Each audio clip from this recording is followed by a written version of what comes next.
અમરેલીના રાજુલામાં દાતરડી ગામ નજીક આવેલા બ્રિજમાં 1.5 વર્ષમાં તિરાડો પડી નવનિર્મિત બ્રિજમાં બીજી વખત તિરાડો પડતા નબળી ગુણવત્તા સામે આવી છે। અગાઉ રેલવે ફાટક બ્રિજથી દાતરડી બ્રિજ સુધી રોડ પર તિરાડો પડવાના કારણે સમારકામ કરવામાં આવ્યું હતું।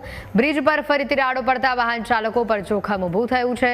24 કલાક ધમધમતા બ્રિજમાં ગંભીરા બ્રિજ જેવી દુર્ઘટના સર્જાય તો જવાબદાર કોણ તેવા સવાલો ઊભા થઈ રહ્યા છે। સ્થાનિકોએ આ મામલે ઘણા આક્ષેપો કર્યા છે।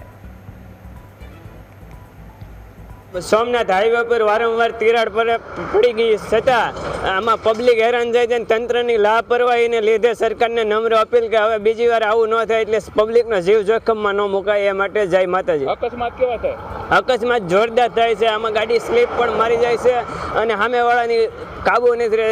તિરાડ લીધે ગાડી ખાડામાં પણ વહી જાય છે। હું ભાવનગરથી સોમનાથ જાઉં છું અને આ રસ્તામાં દાતરડી પહોંચ્યો છું। ત્યાં પુલના કામ બહુ વીક છે, ખાડા ખડિયા છે, બધું તિરાડું પડી ગઈ છે, બહુ નુકસાની છે પુલમાં અને ગાડી ચાલે એવું છે નહીં।